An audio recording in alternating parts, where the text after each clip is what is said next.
Бәріңе сәлем. Бүгінгі сабақта imperatives, яғни бұйрық жайлы сөйлемдер туралы сөйлесеміз.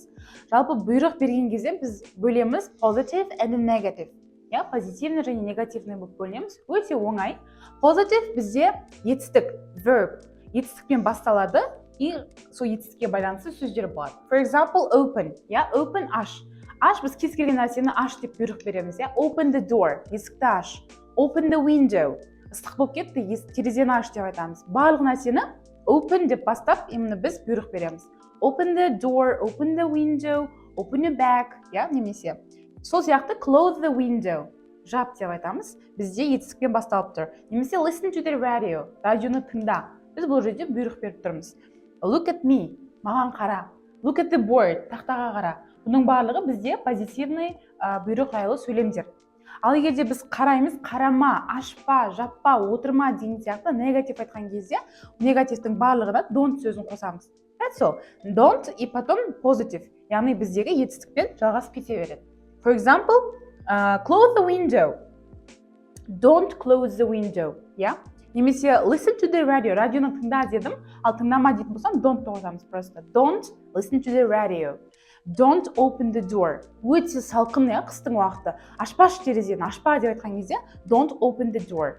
Don't look at me. Қарамаш мен ялам, Don't look at me. Немесе don't look at the birds. Қарамаңдар тақтаға, басқа жаққа қараңдар деген сияқты барлығын негатив айтқан кезде don't қолданады. Позитивта тек етістікпен басталады, негативта don't-пен басталады. Бұлардың барлығы бұйрық жайлы. Және де тағы бір ескертетін жағдай, мысалы біз ең соңында немесе сөйлемнің басында please деген сөзді қосамыз. For example, open the door и бұдан кейін please деген сөзді қоссақ болады.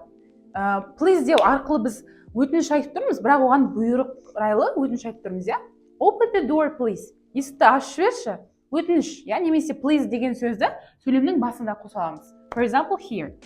Please don't listen to the radio. Өтініш, тыңдамашы деп бұйрық айтып тұрмыз, бірақ please сөзін кішкене сыпайы түрде айтуға болады.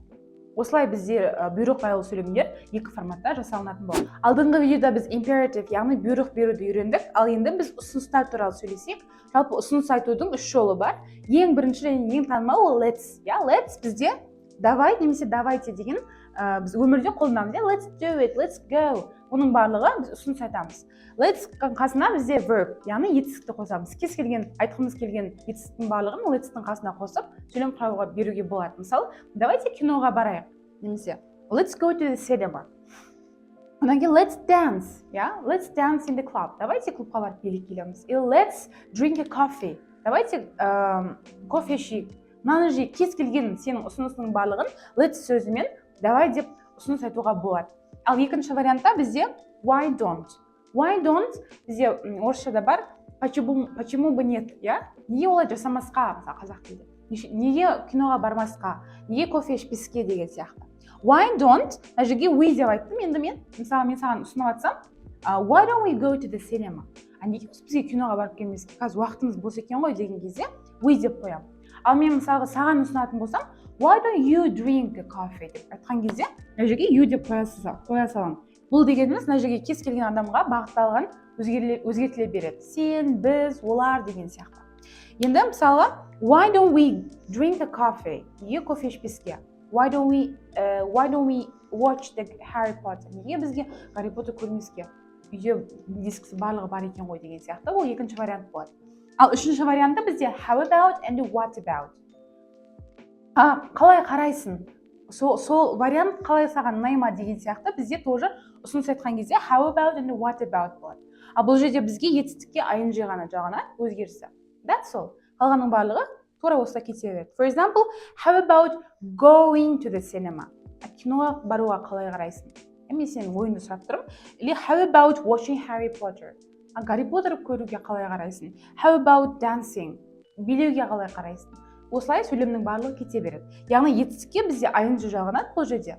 Ал кей кезде мысалы біз етістіксіз айта аламыз, Гарри Поттер ше, Анджелина Джолидің фильміне қалай қарайсың? Деген сияқты кез келген етістіксіз айтатын болсақ, просто бізге what about Harry Potter, what about Spider-Man, how about Angelina Jolie's film, ештеңе жалғамайды. How about пен what about-тан кейін өзіміздің вариантымызды қойып кете берсек болады.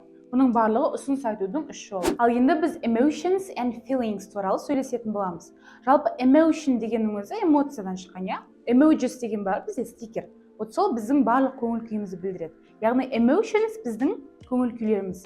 Және feelings деген біздің тоже көңіл күйіміз, эмоциямыз, настроениеміз деген мағынаны білдіреді. Жалпы біз өзіміздің көңіл күйімізді ең бірінші біз төбе етістігі арқылы білдіре аламыз. Мысалы мен қандаймын қазір, қандай болып тұрмын, иә? Төбе етістігіне emotions and feelings кез келген сөзді қоса берсек болады. For example, I'm sad. Мен көңілсізбін, иә? Или she's angry. Ол ашуланып тұр. Мына жерде бүкіліне өзінің төбе етістігіне қоя береміз. We are happy. Wow, біз бақыттымыз. Немесе сұрақ қояды. Are you tired?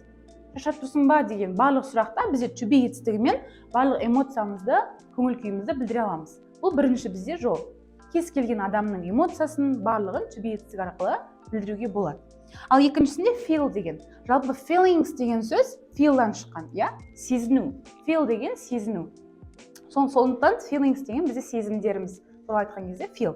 For example, I feel tired. Мен өзім шаршау сезініп тұрмын деп айтамыз ғой. Сол кезде I feel tired. Немесе we feel lonely. Біз өзімізді жалғыз сезініп жатырмыз, екеуіміз үйде отырмыз деген кезде сезіну, яғни бір сезімді сезіну бізде feel арқылы өзіміздің сезімімізді жеткізсек болады. Эмоцияның барлығын осылай жеткіземіз.